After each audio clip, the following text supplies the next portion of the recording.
Hello friends, welcome to গল্পের রামধনু। আমি সন্দীপা ফিরে এসেছি গল্পের শেষ পর্ব নিয়ে। গল্পটির সত্য আনন্দ পাবলিশার্স কর্তৃক সংরক্ষিত। গল্প এবং গল্প পাঠ যদি ভালো লাগে তাহলে চ্যানেলটি সাবস্ক্রাইব করে লাইক, শেয়ার, কমেন্ট করার অনুরোধ রইল। তাহলে শুরু করা যাক শীর্ষেন্দু মুখোপাধ্যায়ের অদ্ভুতুরে সিরিজ থেকে জং বাহাদুর সিংহর নাতির তৃতীয় তথা শেষ পর্ব। একটা বাংকার দখল করার জন্য একটা খাড়া দুর্গম বরফে ঢাকা পাহাড়ের গা বেয়ে পাকদণ্ডি দিয়ে সে উঠছে। হাতে রাইফেল, কাঁধে ভারী র‍্যাকস্যাক, মাথায় মিলিটারি হেলমেট। তার দলের মিলিটারিরা কেউ বেঁচে নেই। সে একা উঠছে উঠছে। চূড়ার বাংকারটা আর খুব দূরে নয়। দখল নিয়ে তার উপর জাতীয় পতাকা উড়িয়ে দেবে সে। তারপর অ্যাটেনশন হয়ে স্যালুট দিয়ে বলবে, জয় হিন্দ। কিন্তু হঠাৎ উপর থেকে ট্যাট ট্যাট করে ফের গুলির শব্দ আসতে লাগলো। কিন্তু উপেনের ভয় ডর নেই। বাংকারটা দখল করতেই হবে। সেও রাইফেল তুলে উল্টে গুলি চালালো। ট্যাট ট্যাট। ফের হামাগুড়ি দিয়ে এগোনো। প্রায় চূড়ার বাংকারটার কাছে পৌঁছে গিয়েছে সে। শেষ সৈনিক। দেখা গেল বাংকারেও আর একজন মাত্র শত্রু সৈন্য বেঁচে আছে। দুজনেই গুলি চালালো। ওপেনের বুক থেকে অজস্র ফুটো দিয়ে ফুলঝুরির মতো রক্ত বেরোচ্ছে। উল্টো দিকের শেষ সৈন্যটাও বুকে গুলি লেগে লুটিয়ে পড়েছে। যুদ্ধ শেষ। উপেন ধীরে ধীরে মৃত্যুর কোলে ঢলে পড়ছে। এই দৃশ্যটা মনোজ চোখে দেখতে দেখতে কতবার তার চোখ ফেটে জল এসেছে। দেশের জন্য প্রাণ দেওয়ার বড় ইচ্ছে ছিল উপেনের, কিন্তু মা সুবাসিনী দেবী কান্নাকাটি করায় তার আর মিলিটারিতে নাম লেখানোই হলো না। এরপর উপেন ঠিক করল এভারেস্টে উঠবে। সেই বাবদে সে র‍্যাকস্যাক আর বরফের গাঁথিও কিনে ফেলল। রতনপুরে যে বেশ উঁচু একটা টিলার মতো আছে, সেখানে গিয়ে কোমরে দড়ি বেঁধে পাহাড়ে ওঠা প্র্যাকটিস শুরুও করেছিল সে। খবর শুনে তার বিধবা পিসি মন্দাকিনী দেবী এমন চেঁচামেচি শুরু করলেন যে আর কহতব্য নয়। ওরে, ও কি সর্বনেশে কথা! ওটা যে শিবের পাহাড়। ওর মাথায় ওঠা মানে তো শিব ঠাকুরের মাথায় পা দিয়ে দাঁড়ানো। নির্বংশ অভিজে, মাথায় বাজ পড়বে। পিসিকে বোঝায় কার সাধ্যে। অবশেষে সে ঠিক করল ইংলিশ চ্যানেলটা সাঁতরে পার হবে। সেই জন্য প্রস্তুতি হিসেবে খালে, বিলে, পুকুরে ঘন্টার পর ঘন্টা সাঁতার প্র্যাকটিস করতে লাগলো। সেই সময় একদিন জ্যাঠামশাই হরশঙ্কর কানটা আচ্ছা করে মুচড়ে দিয়ে বললেন, ইংলিশ চ্যানেল? তার আগে ইংলিশ গ্রামারটা পার হয়ে দেখা দেখি মুখ্য। এইসব নানাবিধ বাধায় উপেন জীবনে আর তেমন এগোতেই পারল না। কিন্তু যে জীবনে অ্যাডভেঞ্চার নেই, উদ্দীপনা নেই, সুদূরের ডাক নেই, সে কেমন জীবন?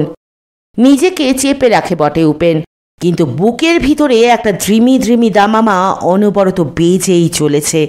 তার রক্ত ফুটছে টকবক করে। একটা হেস্তনেস্ত, একটা এসপার ওসপার করার জন্য তার হাত পা নিষ্পিস করে।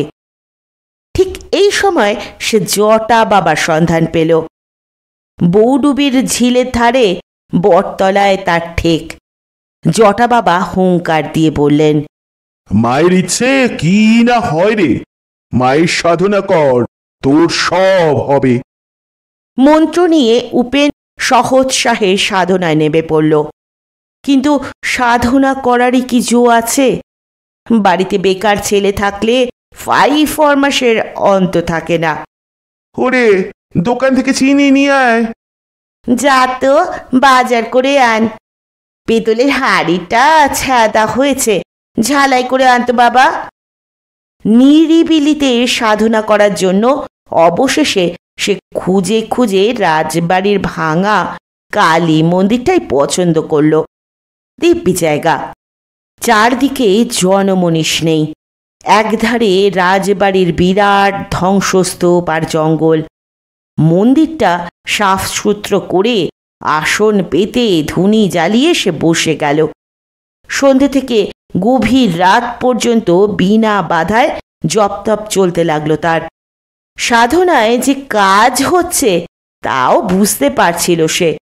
একদিন হয়তো শরীরে একটা কাঁপুনি উঠল, কোনোদিন বা শরীর ভারী হালকা হয়ে যেন ভেঙে পড়ার উপক্রম হলো, কোনোদিন বা মাথাটা হঠাৎ আগুনের হলকা ছাড়তে লাগলো। কাজ যে হচ্ছে তাতে সন্দেহ নেই। মাসখানেকের মাথায় গভীর রাতে এসে হঠাৎ করে বুঝতে পারল একটা বড় রকমের কিছু ঘটতে যাচ্ছে। শরীরের ভিতর যেন একটা বিদ্যুৎ তরঙ্গ খেলে যাচ্ছে, একটা কেমন যেন শিরশিরানি বয়ে যাচ্ছে হাতে পায়ে। হঠাৎ মনে হয় নির্জন মন্দিরে কেউ যেন এলো, না এলো বলাটা ঠিক নয়, যেন আবির্ভূত হলো। বন্ধ চোখেও সে যেন একটা নড়াচড়া দেখতে পাচ্ছিল, যেন শূন্য থেকে দেহ ধারণ করে কেউ একজন সামনে এসে দাঁড়ালো। ফিস ফিস করে সে জিজ্ঞেস করল, মা মহামায়া, মা শ্মশানেশ্বরী, মা ভবতারিণী, কি এলি? মা মা। বজ্র নির্ঘোষে কে যেন বলে উঠল, মা নয় রে বাবা। পট করে চোখ খুলে উপেন হাঁ। ধুনির আলোয় দেখতে পেল সামনে স্বয়ং শিব। সেই জটা, সেই ত্রিশূল, পরনে বাঘছাল, গলায় রুদ্রাক্ষ আর সাপ, সর্বাঙ্গে বিভূতি, বিশাল চেহারা, ভুঁড়ি। উপেনের চোখ জলে টলটল করতে লাগলো। স্খলিত কণ্ঠে সে পড়ল, জয় বাবা শিবশম্ভু, জয় বাবা বিশ্বনাথ। শিব হাত তুলে বললেন, শুভ মস্তু, শুভ মস্তু। উপেন গদ গদ হয়ে বলে, বাবা আপনি আবার কষ্ট করে আসতে গেলেন কেন? আসবার কথা তো মা কালীর, বহুক্ষণ ডাকাডাকি করছি। শিব গম্ভীর গলায় বললেন, কেন রে বেটা, কালীর চেয়ে শিব কমতি কিসে? হ্যাঁ গে না, কমতি হবেন কেন? বলছিলাম কি, এক গ্লাস জল চাইলে যদি কেউ গেলাস ভর্তি বেলপানা এনে দেয়, সেটা কি ভালো? তা বেলপানাই বা খারাপ কি? তা আছে নাকি বেলপানা? আগে না, এই কথার কথা বলছিলাম আর কি। শিব বিরক্ত হয়ে বললেন, খাবার দাবার কিছু নেই? আগে এ আমার সাধন পীঠ, এখানে খাবার দাবার আসবে কোত্থেকে? নাক সিটকে শিব বললেন, আহা, সাধন পীঠের কি ছিরি! বলতে বলতে মাথা থেকে হঠাৎ জটাটা এক টানে খুলে ফেলে ঘ্যাস ঘ্যাস করে টাক চুলকোতে চুলকোতে শিব বললেন, এই পরচোলাগুলো ব্যাটারা কি দিয়ে বানায় বলতো? মাথায় দিলেই এমন চুলকোয় যে পাট ভুলে যাওয়ার অবস্থা হয়। চোখ গোল গোল করে দৃশ্যটা দেখছিল উপেন। হতাশ হয়ে বলল, ও আপনি শিব নন? একেবারেই নই তাও বলা যায় না, আমার নামই হলো মহাদেব সাঁতরা। ব্যাপারটা কি হলো আমি যে বুঝতে পারছি না। আর বলিস না, এই পাশের গা ফুলপুকুরে আজ দক্ষ পালা ছিল, তাতে আমি হলুম গিয়ে শিব। যে মেয়েটা মেনকা সেজেছিল সেই মিস মিনতি দক্ষ পালায় ভুল করে বেহুলা লক্ষিন্দর পালার ডায়লগ বলে ফেলেছিল। মিনতিরও দোষ নেই, 7 দিন ধরে টানা 7টা পালা করতে হচ্ছে রাত জেগে। দিনে পাট মুখস্থ করতে হয় বলে ভালো করে ঘুম হয় না। কবে কোন পালায় পাঠ করতে হচ্ছে তা খেয়াল রাখা কি চারটিখানি কথা? কিন্তু গায়ের লোক পৌরাণিক পালা দেখে দেখে ভারী পোক্ত হয়ে গিয়েছে। তাদের সামনে ভুল পাঠ বললে রেহাই নেই। ট্যাকের পয়সা খসিয়ে পালা দেখতে এসেছে, ইয়ার কি তো নয়। ভুল পাঠ শুনে প্রথমটায় হাসাহাসি হচ্ছিল, তারপর চেঁচামেচি, আর তারপরই দমাদম ইট আর ঢিল পড়তে লাগলো। কিছু লোক লাঠি সোটা নিয়ে তেড়ে এলো। দক্ষযজ্ঞ আর কাকে বলে? চোখের পলকে সব লণ্ডভণ্ড কাণ্ড। কোনো রকমে আসর থেকে পালিয়ে প্রায় ছুটতে ছুটতে আসছি, অন্ধকারে এখানে একটু আলো জ্বলতে দেখে ঢুকে পড়েছি রে ভাই। উপেন তেতো গলায় বলে, বেশ করেছেন, আজ আমার সাধন ভজনটা বেশ জমে গিয়েছিল মশাই, দিলেন তো তার পিণ্ডি চটকে। মহাদেব সাঁতরা ভালো মানুষের মতো মুখ করে বলল, ওরে তোর কাঁচা বয়স, এই বয়সে অত সাধন ভজন করলে যে দর কচা মেরে যাবি ভাই, ওসব রয়ে শয়ে করতে হয়। তা হ্যাঁ রে, কিছু খাবার দাবার জুটবে, অতিথি বলে কথা। উপেন একটা দীর্ঘশ্বাস ছেড়ে বলে, তা জুটবে, তা আজ রাতে কি এ গায়েই দেহ রাখবেন নাকি? তা রাখলে হয়। তাহলে চলুন, আমার বাড়ি কাছেই। ওরে বাপু, এই পোশাকে গেরস্ত বাড়িতে গিয়ে পড়লে হুলুস্থুলু হবে, তার চেয়ে এই বেশ নিরিবিলি জায়গা আছে, এখানেই বরং কয়েকটা দিন থেকে যাই। কেন, আপনার ঘর বাড়ি নেই? না রে, আমি বাপে তাড়ানো মায়ে খেদানো ছেলে, যাত্রা দলের সঙ্গেই ঘুরে ঘুরে বেড়াই। যাত্রা দলের লোকেরা আপনাকে খুঁজবে না? তা খুঁজবে, তবে আগামী দিন 15 আমাদের কোনো বায়না নেই, কদিন একটু জিরিয়ে নি, গায়ে গতরের ব্যথাটা একটু মজুক। তা তোদের এই গাঁয়ের নামটা কি বলতো? এ হলো বিদ্যেধরপুর। মহাদেব চমকে উঠে বলে, কোন বিদ্যেধরপুর বলতো? পলতা বেড়ে বিদ্যেধরপুর নয় তো? হ্যাঁ, আগে সেই বিদ্যেধরপুরই বটে। মহাদেবের চোখ রসগোল্লার মতো বড় বড় হয়ে গেল। বলিস কি? বিদ্যেধরপুরের কথা তো আমার বিস্মরণই হয়ে গিয়েছিল, পাকে চক্রে সেই গাঁয়েই এসে পড়েছি, এই যে ভাবা যায় না। কেন মশাই, আপনার সঙ্গে কি বিদ্যেধরপুরের কোনো সম্পর্ক আছে? আছে মানে, এই যে আমার পিসি রাসমণির গাঁ, বাড়ি থেকে তাড়িয়ে দেওয়ার পর তো আমি 13 বছর বয়সে এই পিসির কাছেই এসে উঠেছিলাম। দুঃখ কি জানিস, মা বাবা নয়, এই দুনিয়ায় এই পিসিমাই যা একটু ভালোবাসতো আমায়। আপনার পিসি কোন পাড়ায় থাকতেন বলুন তো? মালো পাড়ায়। পিসে মশাইকে?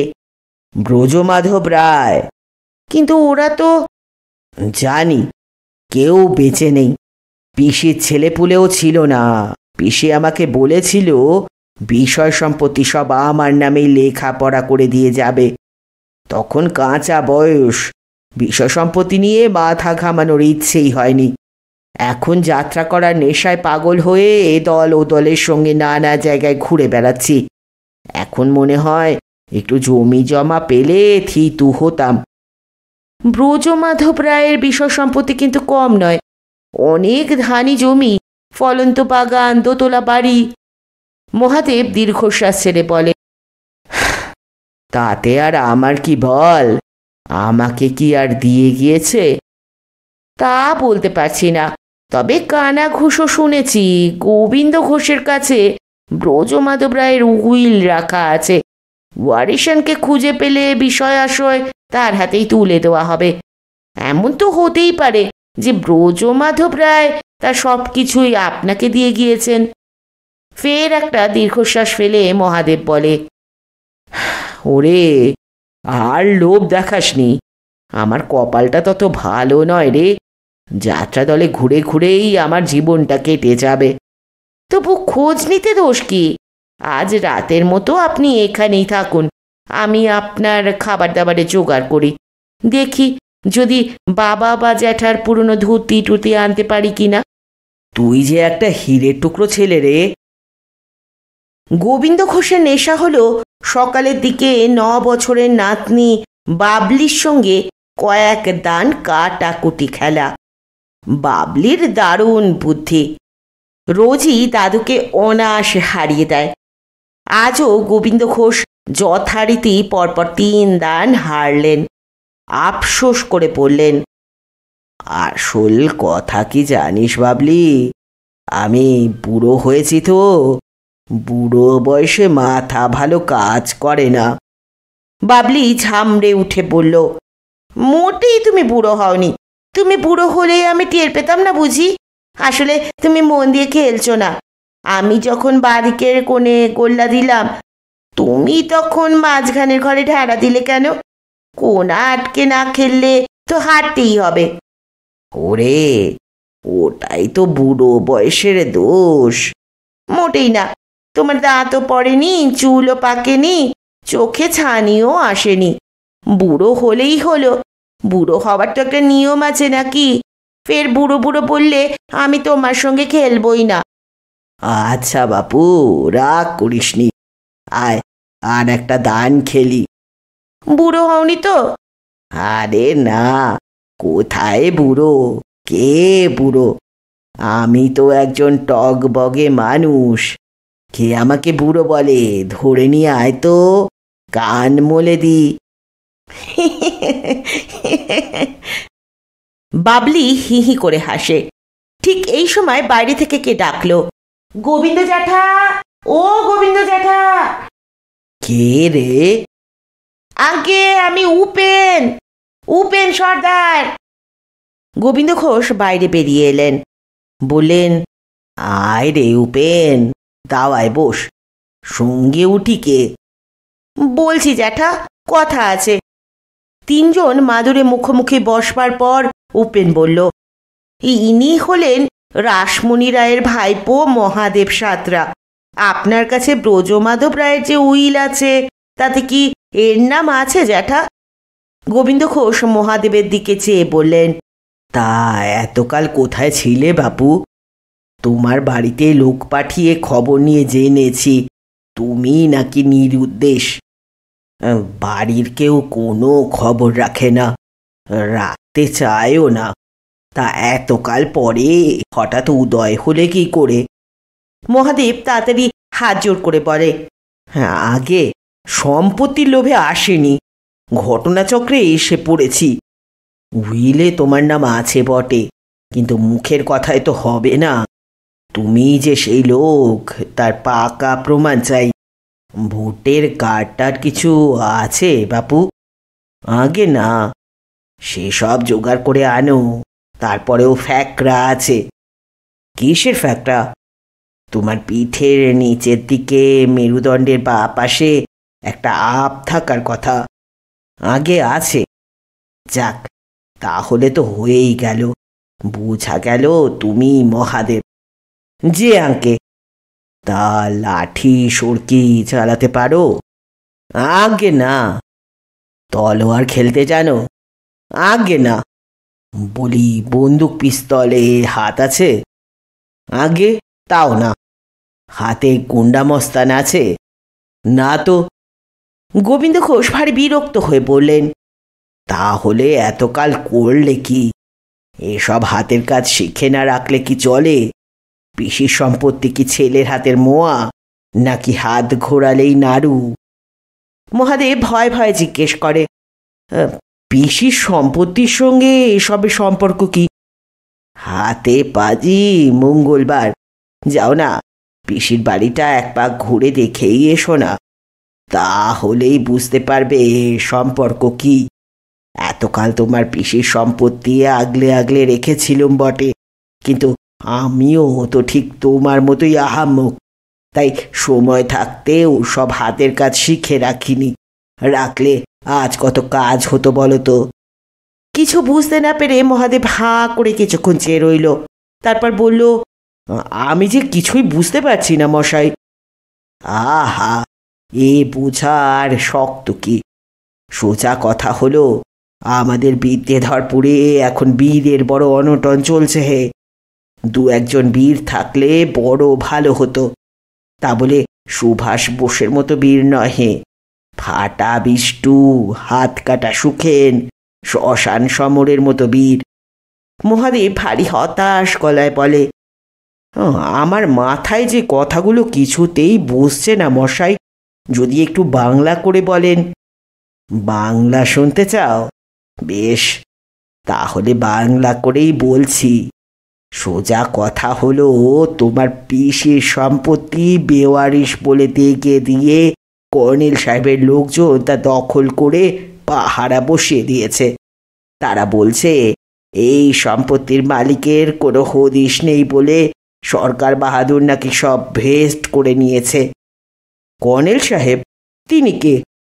তা কে জানে। তিনি রক্তকরবীর রাজা কিংবা রামায়ণের মেঘনাথের মতোই ধরা ছোঁয়ার বাইরে থাকেন। তাহলে হরে দরে ব্যাপারটা কি দাঁড়াচ্ছে বলুন তো? পিসির সম্পত্তির মালিক কি আমি নই? কে বলল নও? বড় একখানা দোতলা বাড়ি, ফলন্ত বাগান, 20 বিঘে সরেস ধানি জমির একচ্ছত্র এবং ন্যায্য মালিক যে তুমি হে। ব্যাংকে কয়েক লাখ টাকা আর গয়নাও আছে। ভেবে তোমার আনন্দ হচ্ছে না? কোথায় আর হচ্ছে মশাই, যা শুনলুম তারপর কি আনন্দ হয়? এইটাই তো তোমাদের দোষ। খবরটা যখন আনন্দের তখন আগে একটু আনন্দ করে নেওয়াই তো ভালো। তারপর সম্পত্তি বেহাত হওয়ার দুঃখ তো আছেই। দুঃখের সঙ্গে আনন্দের কাটাকাটি হয়ে গেল। তুমি যেখানে ছিলে সেখানেই রয়ে গেলে। দুঃখই বা কিসের, আনন্দই বা কিসের? কিছু কি করার নেই মশাই? তা থাকবে না কেন? আজ থেকেই ডন বৈঠক, মুগুর ভাজা শুরু করে দাও। লাঠি খেলা, তরোয়াল চালানো শেখো। বন্দুক পিস্তলের তালিম নাও। সন্ডা গুন্ডা জোগাড় করে দল পাকাও। নইলে জলের মতো টাকা খরচ করে মামলা মকদ্দমাতেও নামতে পারো। যদি পুলিশের কাছে যাই? আহা, তা যাবে না কেন? যেতে বাধা কি?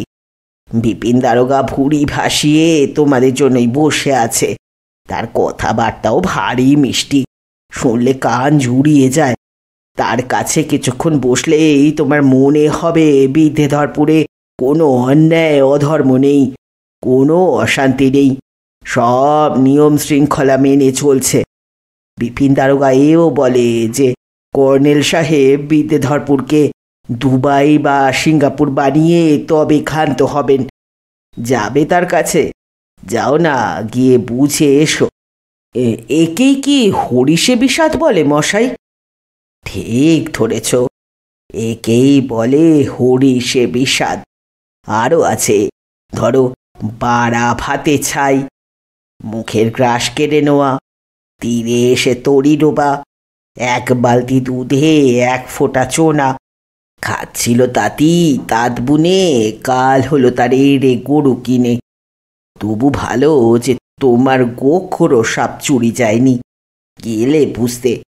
মহাদেব চমকে উঠে বলে, গোখরো সাপ? গোখরো সাপ বললে কম বলা হয়। সে ছিল মহিমের মেয়ে। তা সেই গোখরো সাপকেই তুলে নিয়ে গেছে কর্নেল সাহেবের লোক। শোকে দুঃখে মহিমের চেহারা এখন অর্ধেক। খবর এসেছে আমবাগানটা কর্নেলকে বিক্রি করলে গোখরো সাপ তরলাকে ফেরত পাবে। তা এখন শুনছি মহিম রাজি হয়ে গেছে। তাহলে কি আর কোনো আশাই নেই? তা থাকবে না কেন? আশা ভরসাই তো আমাদের সম্বল হে। যাদের অর্থবল, জনবল, বাহুবল নেই, তাদের আশা করা ছাড়া উপায় কি? ধরো হঠাৎ হার্ট অ্যাটাক হয়ে কর্নেল সাহেব মর হলেন, কিংবা তোমার পিসে আর পিসে মশাইয়ের ভূত কর্নেলের গুন্ডাদের তাড়া করে বাড়ি থেকে বের করে দিল, কিংবা বিপিন দারোগার হঠাৎ ধর্মভাব আর ন্যায়পরায়ণতা জেগে উঠল। এমন কি হয় না? দুপুরে খেয়ে দিয়ে এসে রাজবাড়ির কালী মন্দিরের উঁচু বাঁধানো চাতালটায় একটা চট পেতে শুয়ে চোখ বুজে আকাশ পাতাল ভাবছিল মহাদেব। রাতারাতি লাখপতি আর ফের রাতারাতি ফকির হয়ে যাওয়ার ব্যাপারটায় তার মাথা ঝিমঝিম করছে। লাখপতি হওয়ারও দরকার ছিল না তার, ফকির হওয়াটাও ঠিক হলো না। ঘটনাটা না ঘটলে জীবনটা তো আনন্দেই কাটছিল তার। পিছুটার নেই, সংসার নেই, বন্ধন নেই। আজ রাজা সেজে কাল ভিলেনের ভূমিকায় তো পরশু শিব বা ব্রহ্মা হয়ে দিব্যি কেটে যাচ্ছিল। এই ঘটনার পর মনটা বড় বিচ্ছিরি রকমের খিচড়ে আছে। কোনো সারা শব্দ হয়নি, তবু চোখ বুজে থেকেও কাছে পিঠে একটা নড়াচড়া টের পেল মহাদেব। একটা দীর্ঘশ্বাসের মতো শব্দও হলো কি। পট করে চোখ চেয়ে সে দেখতে পেল উঁচু চাতালের কানার ওপর দুটো হাত একটা কেউটে সাপকে চাতালে ছেড়ে দিচ্ছে। যাত্রা করে করে আর কিছু না হোক মহাদেবের বডি বেশ ফিট। চট করে পা দুটো টেনে নিয়ে সে সাপটা ছোবল তোলার আগেই একটা বল টান খেয়ে উঁচু চাতালটা থেকে লাফ দিয়ে নিচে নেমে পড়ল। সামনেই কোলকুজো হয়ে লোকটা বসে আছে। তার সামনে একটা ঢাকনা খোলা সাপের ছাপি। অগ্রপশ্চাৎ না ভেবে মহাদেব চোখের পলকে লোকটাকে দু হাতে জাপটে ধরে দুটো রাম ঝাঁকুনি দিল। লোকটা নিতান্তই রোগা ভোগা। এরকম পেল্লায় ঝাঁকুনিতে কোকিয়ে উঠে বলল, ছাড়ুন বাবু ছাড়ুন, আমার হাড়গোড় ভেঙে যাবে যে, আমি সদ্য ন্যাবায় ভুগে উঠেছি। তুমি আমাকে খুন করতে চেয়েছিলে? বলছি বাবু বলছি, একটু দম নিতে দিন। লোকটা হ্যাঁ হ্যাঁ করে হাঁপাচ্ছে দেখে ছেড়ে দিল মহাদেব। বলল, খবরদার পালাবার চেষ্টা করো না, তাহলে কিন্তু। লোকটা দম নেবার চেষ্টা করতে করতে হাত তুলে বলল, হ্যাঁ পালাতে পারবো না বাবু, শরীরের সেই তাকতি নেই, নেবা বড় পাজি রোগ। লোকটা উঁচু হয়ে বসে খানিক জিরেন নিয়ে বলল, আমি শ্রীনাথ সাপুরে, আমার তেমন দোষ নেই বাবু। সাপটা আপনাকে কামড়ালে আমার পাপ হতো ঠিকই, কিন্তু যা করেছি পেটের দায়। খুলে বলো। হ্যাঁ আগে বলছি, মহিমবাবু সাপটাকে চুরি করার জন্য নববাবুর সঙ্গে 5,000 টাকার করার হয়েছিল। নববাবু মোটে 1,000 টাকা ঠেকিয়ে বললেন ওতেই হবে। তার সঙ্গে তো ঝগড়া কাজিয়া করা যায় না, গুন্ডা নিয়ে ঘোরেন। নববাবুটাকে? হ্যাঁ আগে শুনেছি তিনি কর্নেল সাহেবের ম্যানেজার। তারপর বলো। আজ সকালে নববাবু এসে হঠাৎ ঝপ করে 10,000 টাকা ফেলে দিয়ে বললেন, বাকি 4,000-এর সঙ্গে আরো 10,000 টাকা আগাম দিচ্ছি। রাজবাড়ির কালী মন্দিরে একটা লোক এসে জুটেছে, তার ব্যবস্থা করতে হবে। নববাবু আমাকে মারতে চায় কেন জানো? আগে না বাবু, সেসব আমার জানা নেই। নেবায় শয্যাশায়ী ছিলুম বলে রোজগারপাতি ছিল না, উপোস করার দশা। আমার ছেলেপুলেগুলো ফল পাকুড় খেয়ে কাটাচ্ছে, তাই টাকাটা ফেরাতে পারিনি, রাজি হয়ে যাই। আপনি কে, কি বৃত্তান্ত কিছুই জানি না বাবু, আমাকে মাফ করে দিন। লোকটা চোখ থেকে অঝরে জল পড়ছে দেখে মায়া হলো মহাদেবের। বলল, তোমার নববাবু যদি জিজ্ঞেস করে আমি সাপের কামড়ে মরেছি কি না, তখন কি বলবে? আমার বলা কওয়ার ধার তিনি ধারেন না, তার চর সর্বত্র ঘুরে বেড়াচ্ছে। আপনি একটু সাবধানে থাকবেন বাবু। সাপটা চাতাল পেরিয়ে মন্দিরে ঢোকার দরজার কাছটাতে গিয়ে চৌকাঠে উঠছিল। শ্রীনাথ চাতালে উঠে গিয়ে সাপটাকে অত্যন্ত দক্ষ হাতে ধরে নিয়ে এসে ঝাঁপিতে পুড়ে ঢাকনা দিয়ে বলল, বাবু যদি অনুমতি দেন তো আজ আমি আসি। লোকটা চলে যাওয়ার পর স্তম্ভিত মহাদেব চাতালে ওঠার সিঁড়িটায় বসে রইল। মাথাটা একেবারে ভো ভো হয়ে গিয়েছে। নিজের অবস্থাটা ঠিক বুঝতেও পারছে না সে। আতঙ্কে হাত পা একটু অসাড় লাগছে। হঠাৎ কাছে পিঠে কে যেন বলে উঠল, এসব কি হচ্ছে কি? মহাদেব চমকে চারদিকে তাকিয়ে দেখল। তারপর বুঝতে পারল গলার স্বরটা তার নিজেরই। ফের তার নিজের মুখ থেকেই কথা বেরিয়ে আসতে লাগলো, যেন সে নয়, তার ভিতর থেকে অন্য কেউ কথা কইছে। না না, আর এক মুহূর্ত এখানে নয়। ওরে বাবা, যথেষ্ট শিক্ষা হয়েছে, নিকুচি করেছে পিসির সম্পত্তির। আমার যাত্রা দলই ভালো, এ বড় বিপদের জায়গা, মানে বিদে হতে পারলে বাঁচি। মহাদেব তাড়াতাড়ি গিয়ে তার জিনিসপত্র গোছাতে লাগলো। জিনিসপত্র বলতে করচুলা, রুদ্রাক্ষের মালা, রবারের সাপ, কাপড়ের তৈরি বাঘ চালটাল, সেসব পোটলা করে বেঁধে ফেলল সে। হাতে নিল ত্রিশূলখানা। এমন সময় ফের কাছে পিঠে কে যেন বলে উঠল, মশাই কি চললেন নাকি? কথাটা তার নিজের মুখ থেকে বেরিয়েছে মনে করে মহাদেব কোনো জবাব দিল না। এখন যত তাড়াতাড়ি বেরিয়ে পড়া যায় ততই মঙ্গল। দরজার দিকে ফিরতেই দরজা জুড়ে একটা বেটে খাটো মজবুত চেহারার লোককে লাঠি হাতে দাঁড়িয়ে থাকতে দেখে এমন আঁতকে উঠল সে যে শিথিল হাত থেকে পোটলা আর ত্রিশূল দুটোই পড়ে গেল মেঝে। প্রথমটায় হা হা হা করে উঠেছিল সে। তারপর হাত জোর করে বলল, আগে আমি চলে যাচ্ছি, নাক কান মলছি মশাই, আর কখনো এ গায়ে আসবো না। বলেন তো লিখে দিতে পারি যে পিসির সম্পত্তি আমি মোটেই চাই না, উইল টুইল আমি ছিঁড়ে ফেলে দিতে রাজি। লোকটা গম্ভীর গলায় বলে, তা বললে হবে কেন? পিসির সম্পত্তি ছাড়বো বললেই কি ছাড়া যায়? ছাড়তে আপনাকে দিচ্ছে কে? না না, আপনি ওভাবে বলবেন না, ওতে আমি ভারী অপরাধী হয়ে যাই। আমি স্বীকার করছি যে রাসমণি রায় মোটেই আমার পিসি নন। আসল কথা হলো, আমার কখনো কোনো পিসি ছিল না। কিন্তু আপনার নাম যে মহাদেব সাঁতরা, তাই বলেছি বুঝি? ও আমার আসল নামই নয়। আপনার আসল নাম তাহলে কি? আগে বিশ্বনাথ প্রামাণিক। ওটা তো আপনার যাত্রা দলের অধিকারীর নাম। ও, তা বটে। আসলে আমাদের দুজনের একই নাম। আর আপনার পিঠে যে আব আছে? আব? আব? তাই তো। তা আব তো অনেকের পিঠেই থাকে, কত আবওয়ালা লোক ঘুরে বেড়াচ্ছে। তাহলে দাবি দাওয়া ছেড়ে দিচ্ছেন? দাবি দাওয়া? কিসের দাবি দাওয়া? কার দাবি দাওয়া? দাবি দাবার কথা উঠছে কিসে? ভালো করে ভেবে বলছেন তো? যে আগে। তাহলে চলুন, আমি আপনাকে সঙ্গে করে নিয়ে গ্রামের বাইরে ছেড়ে দিয়ে আসি। ভারী বিনয়ের সঙ্গে মহাদেব বলল, না না, আপনি কেন কষ্ট করবেন? রাস্তাঘাট যদি চিনতে না পারেন? এ গায়ের রাস্তাঘাট সব আমার চেনা। কি করে চিনলেন? চিনব না? এখানে পিসির বাড়িতে ছিলুম যে। রাসমণি রায়ের বাড়িতে? মহাদেব শশব্যস্তে বলে, ওই দেখুন, ফের ভুলভাল বকছি। না না, সে অন্য গায়ে। আরে গাগুলো তো সব এক রকম। আপনার পিসির বাড়ি কোন গায়ে?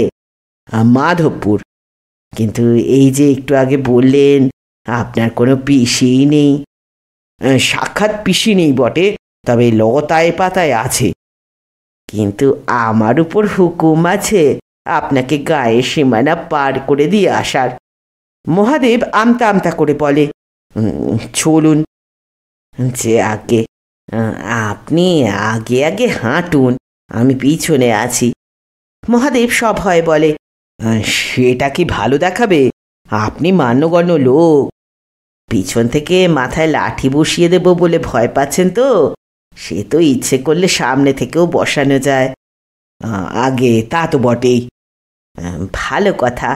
কাল ফুলপুকুরে আমিও যাত্রা দেখতে গিয়েছিলাম, দক্ষযজ্ঞ। তা আপনি তো বেশ ভালো পাঠ করেন মশাই। ভারী অবাক হয়ে মহাদেব বলে, আমি? আপনি নন? তা হবে বোধহয়। একটা বাগান ঘেরা বাড়ির ফটকের সামনে দিয়ে যাওয়ার সময়ে ঘটনাটা ঘটল। পিছন থেকে কি একটা যেন তার মাথায় লাগলো। জ্ঞান হারিয়ে লুটিয়ে পড়ল মহাদেব। সামনের উঠোনে দাঁড়িয়ে হাঁ করে দৃশ্যটা দেখছিল বীরু। ফটক পেরিয়ে দুলকিচালে রঘুনাথ আসছে। তার ডান হাতে পাট করা চাদরের মতো ঝুলে আছে একটা লোক। হাঁ বন্ধ করতে বেশ একটু সময় লাগলো বীরুর। তারপর বলল, এসব কি হচ্ছে রঘুনাথ? কাকে কাঁধে করে নিয়ে এলে? আগে পথে কুড়িয়ে পেয়েছি, নিয়ে এলাম। কুড়িয়ে পেয়েছ? যে আগে, মাথায় একটু চোট হয়ে মূর্ছা গেছে। লোকটাকে কাঁধ থেকে নামিয়ে চাতালে রাখা একখানা চেয়ারে হেলিয়ে বসিয়ে দিয়ে রঘুনাথ বলে, চোট বেশি নয়। লোকটার মুখ দেখে বীরু চমকে উঠে বলল, আরে এ তো আমাদের মহাদেব। চেনেন নাকি কর্তা? চিনি মানে? এ তো আমাদের রাসুখুরির ভাইপো। আমরা একসঙ্গে পড়েছি, খুব বন্ধু ছিল আমার। মহাদেব যাত্রা করে বেড়ায় বলে রাসুখুরির কি দুঃখ ছিল। কি হয়েছে ওর? মরেই যাচ্ছিলেন, অল্পের জন্য বেঁচে গিয়েছেন কর্তা। শ্রীনাথ সাপুরে ওর গায়ে কেউটে সাপ ছেড়ে দিয়েছিল। সে কি, কেন? নববাবুর যোগসাযোগ। শ্রীনাথ গরিব মানুষ, তার প্রাণের দায়ও আছে, পেটের দায়ও আছে। কিন্তু মহাদেবকে মেরে নবকুমারের কি লাভ? রাসমণি যে তার বিষয় সম্পত্তি সব মহাদেবকেই দিয়ে গেছে, সেই সব সম্পত্তি জবরদখল করে নিয়েছে কর্নেল সাহেব আর নববাবুর গুন্ডারা। পাকে চক্রে মহাদেব এসে পড়ায় তারা বিপদের গন্ধ পেয়েই এ কাজ করেছে। বীরু দুর্বল গলায় মিনমিন করে বলে, এটা তো খুব অন্যায়। যে আগে আপনার বন্ধুটি এখন বেশ বিপদের মধ্যে আছেন। একে নিকেশ না করলে নববাবু নিষ্কণ্টক হতে পারবে না। নবকুমারের গুন্ডারা বেশিক্ষণ চুপচাপ থাকবে বলে মনে হয় না। এসে পড়ল বলে। বীরু তেতো গলায় বলে, এ তো বড় ঝঞ্ঝাট হলো হয়ে। যে আগে এখন আমাদের কি করা উচিত রঘুনাথ? আপনি যা বলেন। আপনি হুকুম করলে মহাদেবকে ফের রাস্তাতেই ফেলে রেখে আসতে পারি। সেটা করা কি উচিত হবে রঘুনাথ? শত হলেও মহাদেব আমার ছেলেবেলার বন্ধু। যে আগে। বীরু একটা দীর্ঘশ্বাস ফেলে বলে, এ তো বড় বিপদেই পড়া গেল। বাপু হে রঘুনাথ, তুমি মাঝে মাঝেই আমাকে বড় মুশকিলে ফেলে দাও। যে আগে কর্তা যদি এই লাঠিখানা একটু ধরেন, তাহলে এই লোকটার চোখে মুখে খানিক জলে ঝাপটা দিই। ঘোর অন্যমনস্কতায় হাত বাড়িয়ে লাঠিটা নিল বীরু। তারপরই হঠাৎ চমকে উঠল। লাঠিটা কি একটা ঝটকা মারল নাকি তাকে? চোখে মুখে জলে ঝাপটা খেয়ে চোখ চেয়ে খানিক্ষণ ফ্যাল ফ্যাল করে চেয়ে রইল মহাদেব। ক্ষীণ গলায় বলল, আমি কোথায়? আমার কি হয়েছে? বীর বাহাদুর কাছে গিয়ে ঝুঁকে বলল, আমাকে চিনতে পারছিস মহাদেব? আমি বীরু। মহাদেব হাঁ করে কিছুক্ষণ তার মুখের দিকে চেয়ে থেকে সোজা হয়ে বসে বলল, তাই তো, তুই তো বীরু। তোর কথা তো ভুলেই গিয়েছিলাম। তারপর চারদিকে টালু মালু চোখে চেয়ে দেখে ফের মহাদেব বলল, এটা তো তোর বাড়ি, তাই না? আমি এখানে কি করে এলাম? সে অনেক কথা। তোর কি হয়েছিল বলবি? মহাদেব ক্লান্তিতে চোখ বুজে রইল খানিক। তারপর হঠাৎ ফুপিয়ে উঠে পড়ল, আমার বড় বিপদ যাচ্ছে রে ভাই। পাশের গা ফুলপুকুরে কাল যাত্রা ছিল। পাবলিক খেপে গিয়ে তাড়া করায় পালিয়ে এসেছিলাম। এখানে এসেই জানলাম পিসি নাকি বিষয় সম্পত্তি সব আমাকে দিয়ে গেছে। আর তারপরেই রাজবাড়ির কালী মন্দিরে আমার গায়ে কেউটে সাপ ছেড়ে দেওয়া হলো। বরাত জোরে বেঁচে গেলেও আর একটা গুন্ডা এসে আমাকে পাকড়াও করে গায়ের বাইরে বের করার নাম করে নিয়ে যেতে গিয়ে পিছন থেকে লাঠির ঘা মেরে। রঘুনাথ তাড়াতাড়ি মহাদেবের সামনে এসে দাঁড়িয়ে হাত জোর করে বলল, আগে গুন্ডাটা আমি। আপনি পালানোর জন্য ভারী ব্যস্ত হয়ে পড়েছিলেন বলেই হালকা করে এক ঘা মারতে হয়েছিল। মাফ করবেন মশাই। আপনি পালিয়ে গেলে নববাবুদের যে ভারী সুবিধা হয়ে যাবে। মহাদেব কাঁদো কাঁদো হয়ে বলে, কিন্তু আমি আর এখানে থাকতে চাই না রে ভাই বীরু। শ্রীনাথ বলে গেছে নববাবু নাকি আমাকে ছাড়বে না। তুই ভাই আমাকে গায়ের বাইরে যাওয়ার বন্দোবস্ত করে দে। হঠাৎ বীরুর মুখ থেকে একটা আখাম্বা গর্জন বেরিয়ে এলো। না! সেই গর্জনে চারপাশটা যেন চমকে উঠে স্তব্ধ হয়ে গেল। বীরু নিজেও হতভম্ব। তার ভিতরে যে এরকম একটা গর্জন ছিল তা সে নিজে কখনো টের পায়নি। নিজেকে সামলে এসে গলা নামিয়ে বলল, পালাবি কেন? আমি তো জানি রাসু খুড়ি তোকে মায়ের মতোই ভালোবাসত।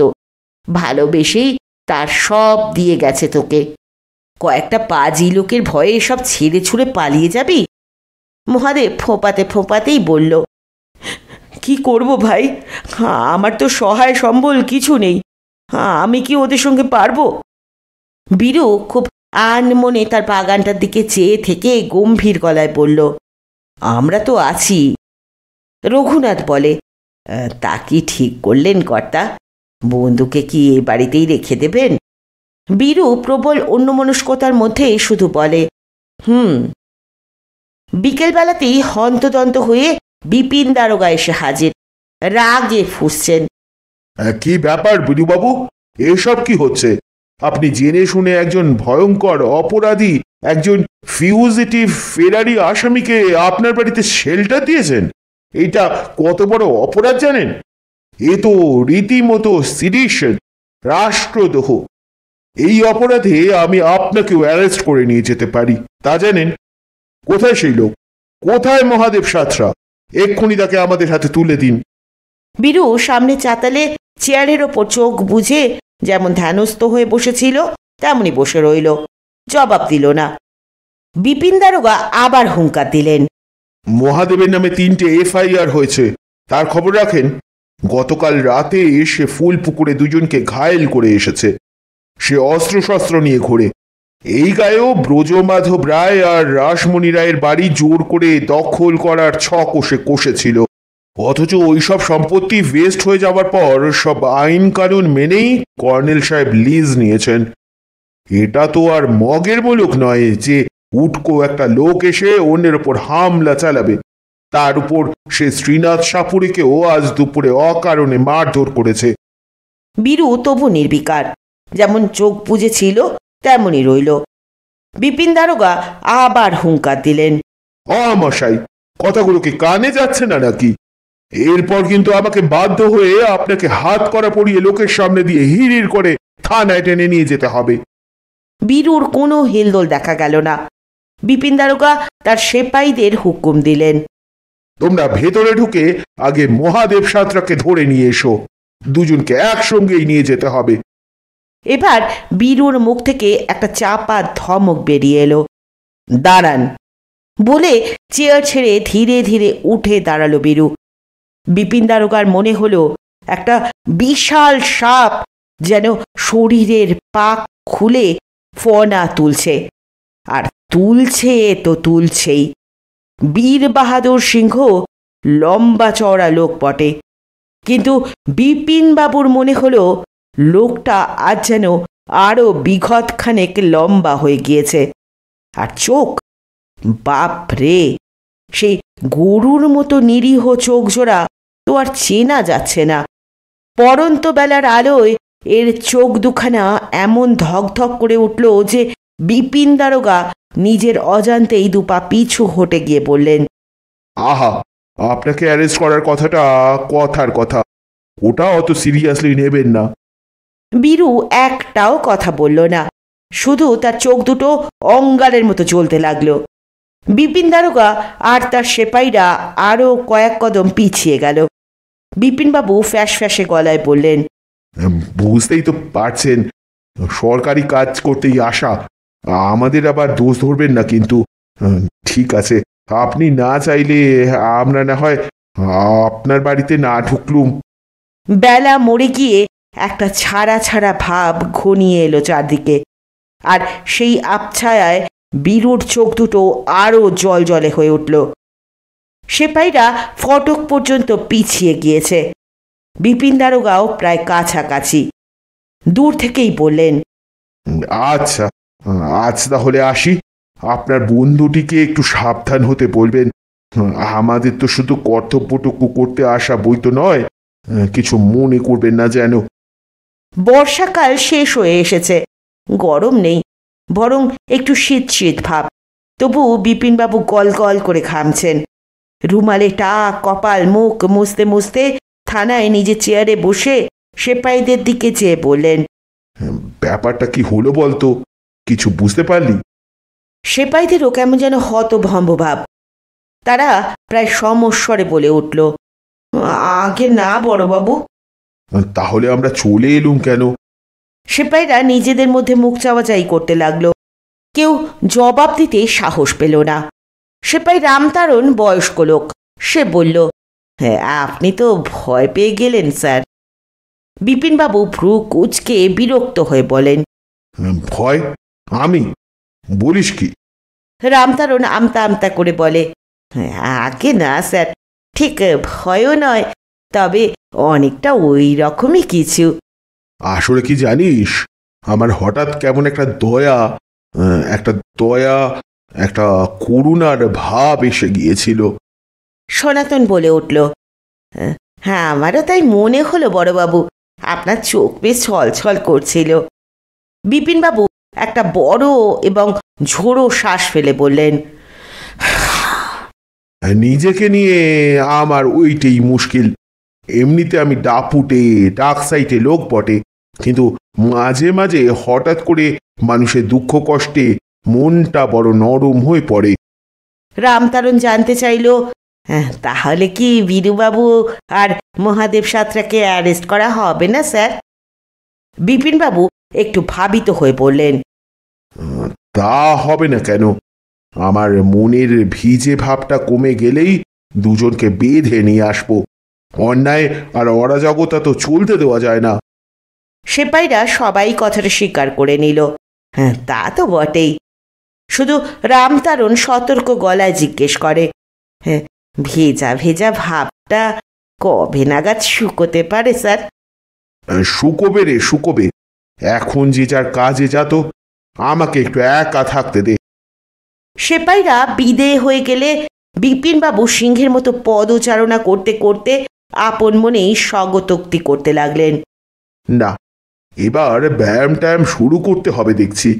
সকালে উঠে মাইলটাক দৌড়, ডাম্বেল, বারবেল, প্রাণায়াম আর যোগ, ক্যারাটে, কপালভাতি, সূর্য প্রণাম। বড়বাবু কি পাঠ মুখস্থ করছেন? যাত্রায় নামছেন নাকি? বিপিনবাবু বিরক্ত হয়ে বললেন। কে? দরজার আড়াল থেকে একটা রোগা মুখ বেরিয়ে এলো। আগে বড়বাবু, আমি গুটে। কি চাস? একটা খবর আছে বড়বাবু। খবর? কিসের খবর? সেইটে বলতেই আসা। আজ সকালে বাজারে গিয়েছিলাম নাতনির জন্য একটু কুচো চিংড়ি খুঁজতে। বড্ড ভালোবাসে কিনা, যত আবদার সব আমার কাছে। তা সকালের দিকে বাজারে খোতনার দোকানের এক ভাঁড় দুধ চা না খেলে আমার চলে না। চাটা করেও বড় ভালো। বিপিন দারোগা ধমকে উঠে বলেন, এগুলো কি খবর নাকি? কুচো চিংড়ি, খোতনার চা? আগে না বড়বাবু, এই বলছি আর কি। তা চাটা খেয়ে নিয়ে বেরোতে গিয়ে দেখি উল্টো দিকের বটতলায় একজন মানুষ দাঁড়িয়ে। খুব কেতার মানুষ মশাই। গায়ে ঘিরঙা একখানা আমার কাটারি পাঞ্জাবি, তাতে সোনার বোতাম, পরনে চুস্ত পায়জামা, পায়ে লপেটা চুটি, হাতে আংটি। বেশ লম্বা চওড়া চেহারা মশাই। দাঁড়িয়ে সিগারেট খাচ্ছিলেন। গায়ে নতুন দেখে একটু এগিয়ে গিয়ে হাত জোর করে বললুম, তা এইদিকে কোথায় এসেছেন মশাই? বাবু ভাইদের অনেককেই দেখেছি আমাদের সঙ্গে কথা বলতে পছন্দ করেন না। তা ইনি দেখলাম সেরকম নয়। ভারী মিষ্টি হেসে বললেন, আমি তো এখানকারই লোক। মাঝে কিছুদিন ছিলাম না বটে, তবে এখন এসে পড়েছি। বুঝলেন বড়বাবু, আমারও কেমন যেন মুখটা চেনা চেনা লাগছিল। স্পষ্ট করে কিছু মনে পড়ল না অবশ্য। তা বাবুটি রাগ করলেন না দেখে আমি ফস করে বলে বসলুম, বাবুর সিগারেটের গন্ধটা বড্ড ভালো ছেড়েছে তো। তখন বাবুটি ফের হেসে বললেন, কেন, তুমি একটা খাবে? বলে পকেট থেকে বিলিতি সিগারেটের একটা প্যাকেট বের করে তা থেকে একটা আমাকে দিলেন। এমনকি আদর করে নিজেই লাইটার ধরিয়েও দিলেন। বড় ভালো সিগারেট মশাই। বিপিন দারোগা একটা শ্বাস ফেলে বলেন, কুচো চিংড়ি গেল, দুধ চা গেল, এখন কি সিগারেটে আটকে রইলি? আগে আগা পাঁচতলা না বললে ব্যাপারটা পরিষ্কার হবে না কি না, তাই বলছি।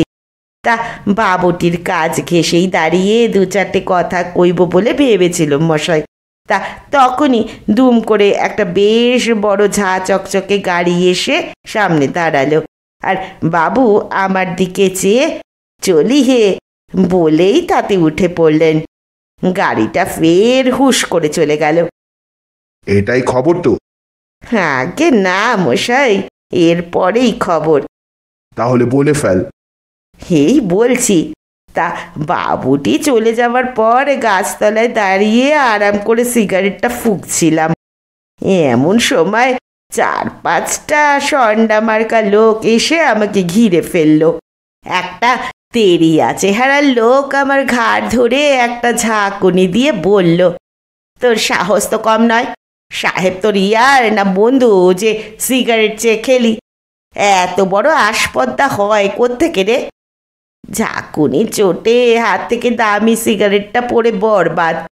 কি অন্যায় বলুন দিকি মশাই, তখনও অর্ধেকটারও বেশি বাকি ছিল। সত্যি তো ভারী অন্যায়। এখন দয়া করে বাকি ঘটনা উগরে দিয়ে কেটে পড়তো। যে আকে তা সন্ডাগুলো ভারী বেয়াদব মশাই, ঘাড় ধরে হিড়হিড় করে টেনে নিয়ে যেতে লাগলো। আমি যতই বলি ওরে ছেড়ে দে রে, আমি বুড়ো মানুষ, ঘাড়টা ভেঙে যাবে, তা কে শোনে কার কথা। হেঁচড়ে ছিচড়ে ধাক্কা দিতে দিতে সেই মালোপাড়া পর্যন্ত নিয়ে গেল মশাই। সোজা কোথায় নিয়ে তুললো জানেন? ব্রজ মাধব রায়ের বাড়িতে। তারপর বৈঠকখানায় নিয়ে গিয়ে দাঁড় করিয়ে তবে পৈতৃক ঘাড়খানা তাদের হাত থেকে রেহাই পেল।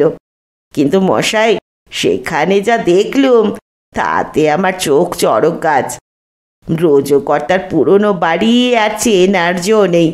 দেওয়ালে নতুন রং, নানা কেতার সব ফার্নিচার, দারুণ জম্পেশ একখানা ঝাড় লণ্ঠন, আরও কত কি।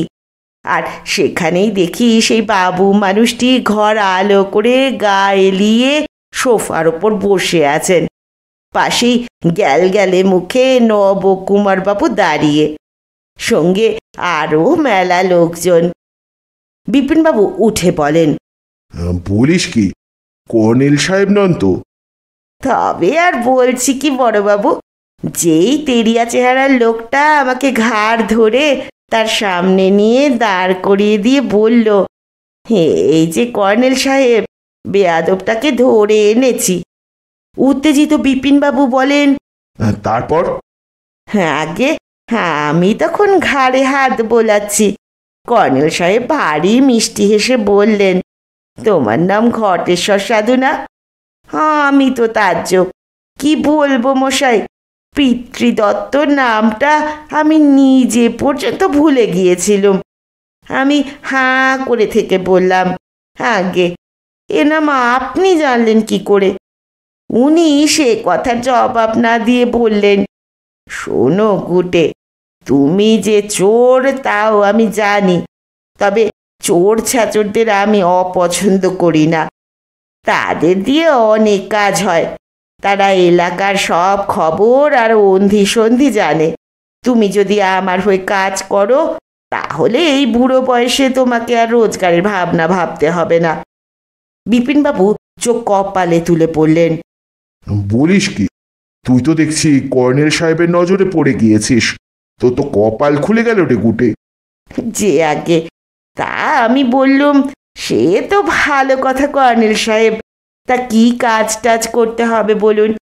তখন সাহেব ফের তার একটা দামি সিগারেট ধরালেন। এবার অবশ্য আমাকে দিলেন না, সিগারেটের ধোঁয়া ছেড়ে বললেন, এই জায়গা নিয়ে আমার একটা স্বপ্ন আছে বুঝলে। বিদ্যেধরপুরের ভোল আমি পাল্টে দেব। কিছু বেয়াদব লোকের জন্য হচ্ছে না, আমি তাদের গতিবিধি আর মতলবের খবর চাই। বিপিনবাবু গদ গদ হয়ে বললেন, বাহ বাহ, এই তো একেবারে তোর মনের মতো কাজ। তা বন্দোবস্ত কিরকম হলো রে?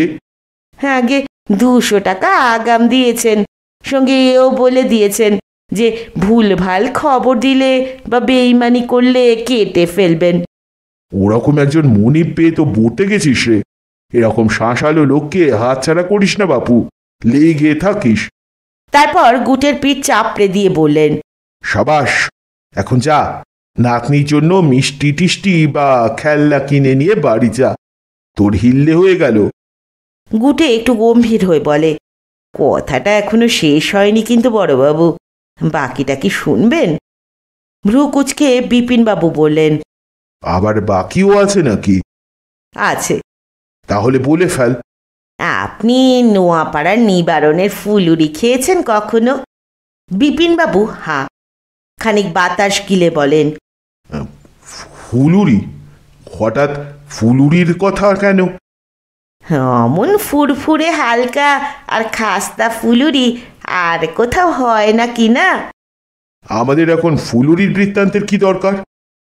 আগে আজ কর্নেল সাহেবের কাছ থেকে টাকা পেয়ে নিবারণের দোকানে গিয়ে যখন শালপাতার ঠোঁয়ায় কয়েকখানা গরম ফুলুরি নিয়ে বসেছি, তখনই পট করে মনে পড়ে গেল কি না কি মনে পড়লো? এই কর্নেল সাহেব লোকটাকে কোথায় দেখেছি, এত চেনা চেনা লাগছে কেন?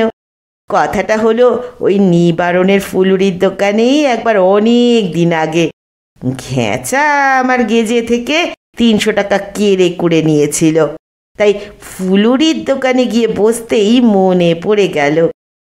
ঘেঁচাটা কে রে?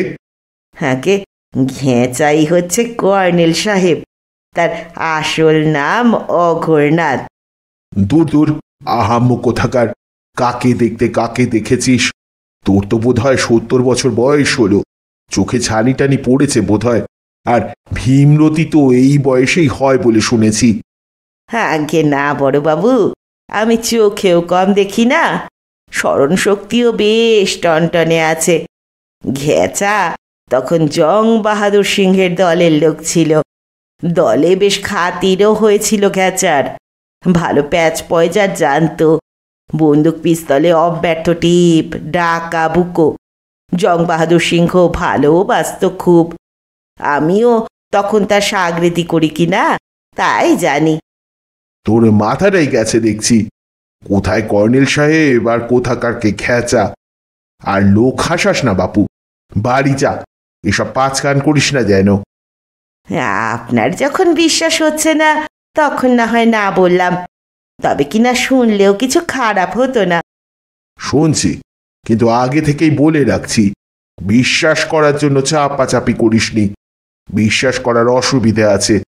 ঘেঁচা সবসময়ই বলতো ওর নাকি খুব টাকার দরকার, মেলা টাকা, দেশের গায়ে গিয়ে ও নাকি 4 তলা বাড়ি করবে, সিনেমা হল বানাবে, ব্যায়ামাগার তৈরি করবে। ওর গায়ে কে একজন চারু গায়ের নামে পয়সাওয়ালা লোক আছে, তার সঙ্গে পাল্লা দেবে বলে রোগ চেপেছিল খুব। সব আমার মনে আছে বড়বাবু, কিচ্ছু ভুলিনি। ঘেঁচা লোভে পড়ে জং বাহাদুর সিংহর তবিল থেকে একদিন টাকা সরাতে গিয়ে ধরা পড়ে যায় ঘনারামের হাতে। ঘনারাম আর বংশীবদন মিলে খুব ধোলাই দিয়েছিল ঘেঁচাকে। এর কয়েকদিন পরেই ঘেঁচা এমন একটা কাণ্ড করলো যা করতে বুকের পাটা লাগে মশাই। সে জং বাহাদুরের ফুটফুটে 1.5 বছরের নাতি বীর বাহাদুরকে চুরি করে নিয়ে পালিয়ে গেল। তারপর 10 লাখ টাকা মুক্তিপণ চেয়ে চিঠি দিল জং বাহাদুরকে। আদরের নাতি চুরি হয়ে যাওয়ায় জং বাহাদুর খ্যাপা বাঘ হয়ে গিয়েছিল মশাই, কিন্তু কাজটা বড্ড কাঁচা করে ফেলেছিল ঘেঁচা। জং বাহাদুর সিংহর জাল বহু দূর ছড়ানো, তার চোখে ফাঁকি দেওয়া কি সোজা কথা? 3 দিন বাদে নাতি উদ্ধার হয়ে গেল। ঘেঁচাকে নিয়ে আসা হলো পিছ মোড়া করে বেঁধে। কর্তাবাবু তাকে প্রথমটায় জুতো পেটা করলেন, তারপর বাজারের চৌপট্টিতে থামের সঙ্গে তাকে বেঁধে রাখা হলো। লোকজন যেতে আসতে তাকে চটটা চাপড়টা মেরে যেত। এ তো ঘোর অরাজকতারে, আমি তখন থাকলে। ভাগ্যিস আপনি ছিলেন না। তারপর কি হলো বল? আমি কিন্তু একটা কথাও বিশ্বাস করছি না। তাতেও হবে, শুধু শুনে গেলেই হয়। 2 দিন ধরে এই হেনস্থার পর কর্তাবাবু তাকে দয়া করে ছেড়ে দেন। তার 2-4 জন পেয়ারের বন্ধু বান্ধব ছিল, তার মধ্যে আমিও ছিলুম।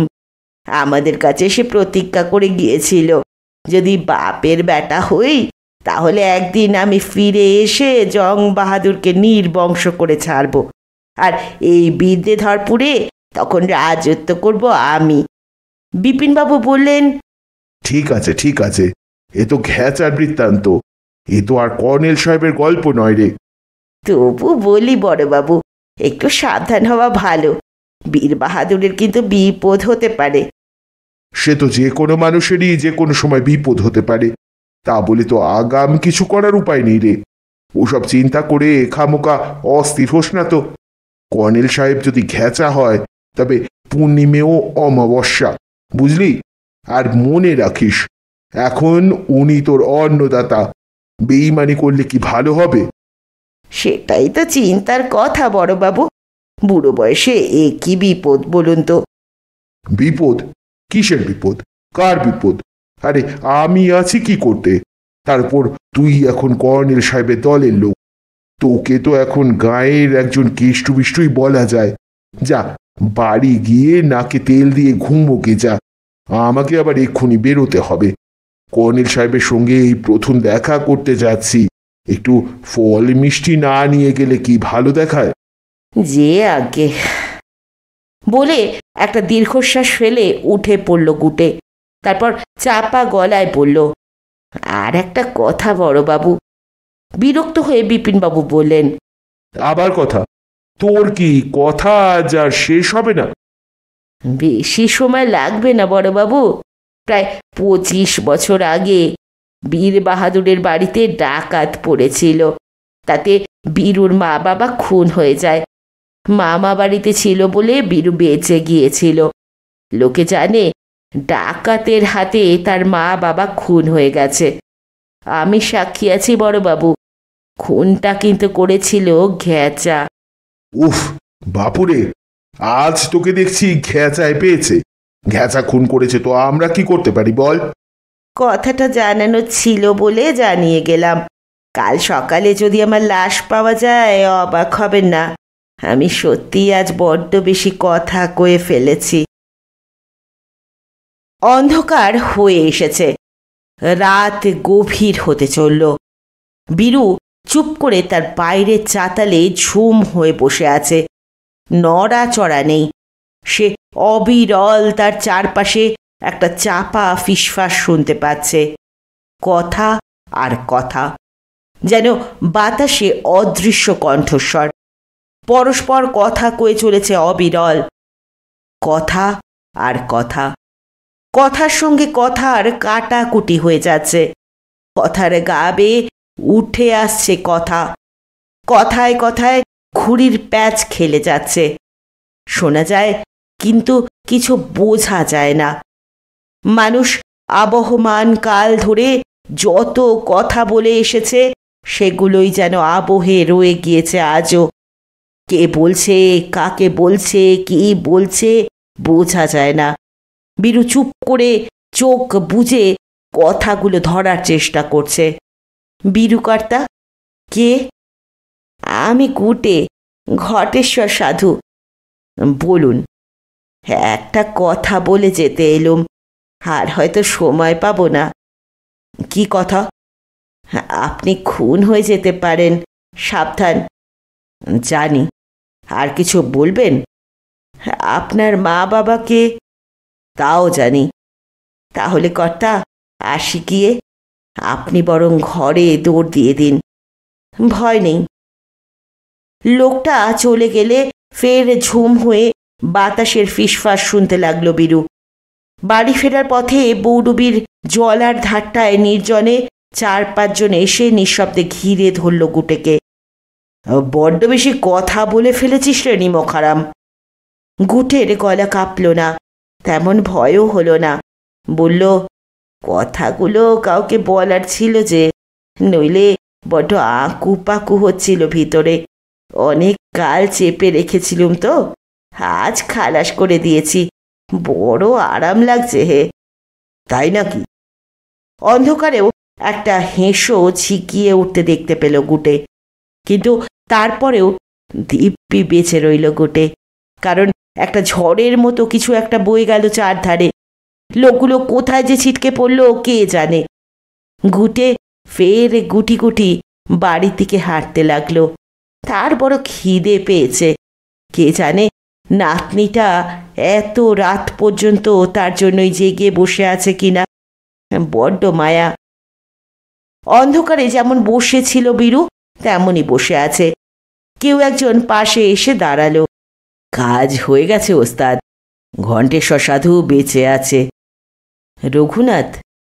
যে আগে। ও লাঠিটা কার? যখন দুপুরে লাঠিটা আমার হাতে দিয়েছিলে তখন শরীরে একটা ঝটকা লেগেছিল। কি যে বলেন ওস্তাদ, লাঠিতে কি কারেন্ট থাকে? লাঠিটা কার? আপনার ঠাকুরদা জং বাহাদুর সিংহর। এবার বেরোলে হয় কর্তা, শত্রুর শেষ রাখতে নেই। চারদিকে একটা তুমুল ফিসফাস উঠল। হাওয়া বয়ে যায় মরমর ধ্বনি করে। আবহে অদৃশ্য মানুষের ছাপ, প্রচ্ছন্ন অবয়ব সব, আবছায়া আছে কি নেই। যারা আর নেই তাদেরই যেন ছাঁচ তুলে রাখা আছে চারদিকে। তারাই নাকি মনের ভুল? কিন্তু বাতাসে একটা প্ররোচনা আছে, কারা যেন বলতে চাইছে, চলো চলো। ফটকের পাশে টুলের ওপর বসে ঘুমে ঢুলছিল শিবু। অভ্যেসবশে হাতে ধরা বন্দুক। ঘুমের মধ্যে এসে স্বপ্ন দেখছিল। এক বুক তেষ্টা নিয়ে সে একটা মস্ত শাল জঙ্গল পেরোচ্ছে। হঠাৎ গভীর জঙ্গলের ভিতর একটা টলমলে পুকুর দেখতে পেয়ে তাড়াতাড়ি জলের ধারে নেমে আঁচলা করে জল খেতে যাবে। দেখতে পেল পুকুরের উল্টো দিকে একটা কেদো বাঘও জল খেতে নেমেছে। শিবু আটকে উঠল। তড়িঘড়ি পালাতে যাচ্ছিল। কে যেন পিছন থেকে বলল, পালাচ্ছিস কেন? জলে ভালো করে তোর ছায়া দেখ তো, তুইও তো বাঘ। চটকা ভেঙে সোজা হয়ে শিবু দেখে ফটকটার ওপাশে একজন লোক দাঁড়িয়ে আছে। শাল গাছের মতো শটান চেহারার লম্বা একটা লোক। তার চোখে চোখ রেখে গম গমে গলায় বলল, ফটকটা খুলে দাও। শিবুর মনে হলো এ আদেশ লঙ্ঘনীয় নয়। সে তাড়াতাড়ি পকেট থেকে চাবির গোছা বের করে তালা খুলে ফটকটা ফাঁক করে দিল। যে লোকটা বারান্দায় বসেছিল তার নাম মহেন্দ্র। তার বন্দুকটা হাতের নাগালে দেওয়ালে ঠেস দিয়ে রাখা। সে ঘুমোয়নি। খবর এসেছে গায়ের বাড়িতে তার ছোট ছেলেটার টাইফয়েড হয়েছে। বড় দুশ্চিন্তা হচ্ছিল তার। টাইফয়েড খুব পাজি রোগ নয় তো? সামনেই হঠাৎ আখাম্বা লম্বা লোকটাকে দেখে সে বন্দুকের জন্য হাত বাড়িয়েও হাত সরিয়ে নিল। তার মন তাকে বলল, একে অভিবাদন জানানো উচিত। কেন মনে হলো সে বুঝতে পারল না। তবে সে উঠে দাঁড়িয়ে হাত জোড় করল। বৈঠকখানায় বন্ধ দরজার ওপাশে মেঝে মাদুর পেতে অঘোরে ঘুমোচ্ছিল কানাই। কে যেন তাকে খোঁচা দিয়ে জানিয়ে বলল, ওরে ওঠ, দরজা খুলে দে, তিনি এসে গেছেন যে। কানাই ধরফর করে উঠে তাড়াতাড়ি দরজা খুলে বলল, যে আগে। দোতলার শোবার ঘরে খাটে শুয়ে একটা স্বপ্ন দেখছিল কর্নেল সাহেব। একটা ঘরে অনেকগুলো চেয়ার উল্টো পাল্টা করে রাখা। বেরোনোর উপায় নেই। দরজা বাইরে থেকে বন্ধ। ঘরে একটা গোখরো সাপ লিক লিক করে ঘুরে বেড়াচ্ছে। কে ছেড়ে দিয়ে গেল সাপটা? কর্নেল প্রাণ ভয়ে দৌড়োয়। তার শরীরের ধাক্কায় একের পর এক পড়ে যাচ্ছে চেয়ার। সাপটা চেয়ারের ফাঁক ফোকর দিয়ে আঁকা বাঁকা তেড়ে আসছে। চেয়ারে হোঁচট খেয়ে বারবার হুমড়ি খেয়ে পড়ে যাচ্ছে সে। ফের তড়ি ঘড়ি উঠে ছুটছে। সে চিৎকার করে বলছে, আর কতক্ষণ চলবে এ খেলা? কে যেন মন্দ্র গলায় বলল, এ খেলা অন্তহীন, দৌড়ো দৌড়ো, দৌড়তে থাকো, থেমো না। দূরের পুঞ্জীভূত মেঘ থেকে যেমন গুরু গুরু শব্দ হয়, তেমনি এক ধ্বনিতে কে যেন ডাকল, অঘোরনাথ। কর্নেল সাহেব ঘুমের মধ্যেই চমকে উঠে বালিশের পাশে রাখা পিস্তলটার দিকে হাত বাড়িয়ে বলল, কে? কেউ জবাব দিল না। কর্নেল সাহেব হাঁ করে সামনে দাঁড়ানো লোকটার দিকে চেয়ে হঠাৎ কোকিয়ে উঠল, আ। তারপর বলল, কর্তাবাবু, কর্তাবাবু জং বাহাদুর সিংহ। শাল প্রাংশু মহাভুজ লোকটা শুধু স্থির দৃষ্টিতে তার দিকে চেয়ে আছে। কাঁপতে কাঁপতে খাট থেকে নেমে হাঁটু গেড়ে বসল কর্নেল সাহেব। হাত জোর করে বলল, কর্তাবাবু, আর একবার, হ্যাঁ আর মাত্র একবার আমাকে বাঁচতে দিন। কি শর্তে অঘোরনাথ? চিরদিনের মতো বিদেয় হয়ে যাব, আর কখনো আপনার রাজত্বে আসবো না। এখনই, এই দণ্ডে। তাই হবে কর্তাবাবু, তাই হবে। শুনছিলেন শীর্ষেন্দু মুখোপাধ্যায়ের অদ্ভুতরে সিরিজ থেকে জং বাহাদুর সিংহর নাতি। কেমন লাগলো গল্প অবশ্যই জানাবেন। পরের দিন এসে হাজির হব নতুন কোনো গল্প নিয়ে। ততক্ষণ পর্যন্ত সকলে ভালো থাকবেন, সুস্থ থাকবেন, পাশে থাকবেন। নমস্কার।